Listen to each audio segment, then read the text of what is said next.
So here we have the Mini Cooper 5-door hatchback on a 68 plate. I'm going to start off by showing you around the outside of the car, and then we'll hop in and run through some controls on the inside. But from the outside you can see, as I said, it's 5 doors with alloy wheels and tinted windows. Let's start off inside the boot and then work our way around the rest of the car from there. So as we approach the boot, you'll see we've got reversing sensors, plenty of boot space as well, along with that 60-40 split folding rear seat. And then that boot space can be further increased by folding that, and then folding it again, and it will store away behind the rear seats, and as you can see, that gives you loads of extra space.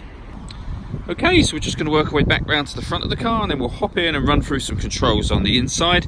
But now that we've done a full circle of it, you can see it's in excellent condition the whole way round.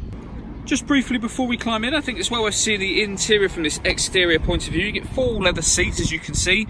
There's plenty to run through on the dashboard, so let's hop in and we'll do that right now.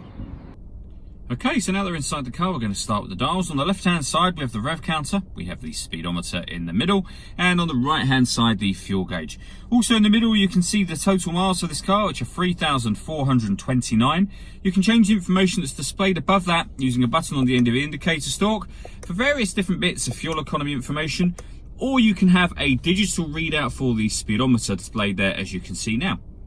If we back out to the steering wheel, on the left-hand side, we have cruise control and speed limiter, and on the right-hand side, we have stereo and phone controls, including voice activation. So hit that button, ask it to dial any one of your contacts list, and it can do that for you without you having to take your phone from your bag or pocket.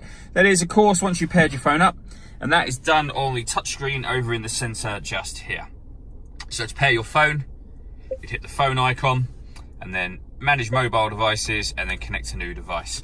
You can do all of that via touchscreen, as you've just seen me do, or you can operate the whole thing with your left hand using this dial and these buttons just here. So with this dial, you can select items, you can push this button down, it moves to the right, left, up and down as well.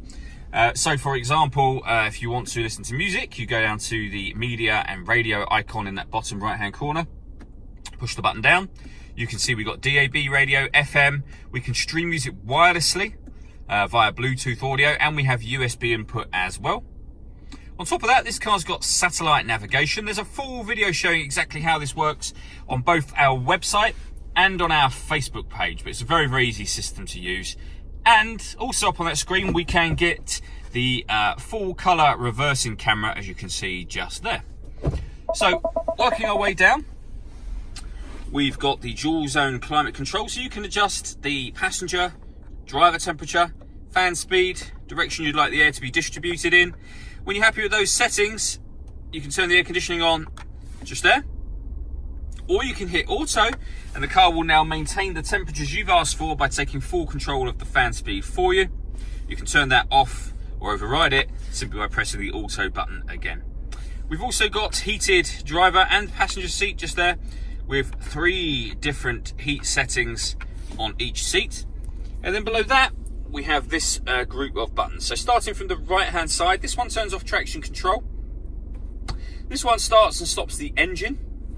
This one turns off the stop and start. So this car is designed to cut out when it's stationary in traffic to save you fuel. Hit that button to turn that system off. And this one turns on, as you can hear, or off the parking sensors. When they're on, not only will you get beeps, but you'll get a little visual guide to let you know what's going on just up there. Under that section, we have a 12-volt charging socket and USB input, and then finally a 6-speed manual gearbox. All that leaves me to say is thank you for taking the time to watch this video. If you'd like to come and see the car in person and have a test drive, please feel free to call any of our MJA sites. We'd love to hear from you soon.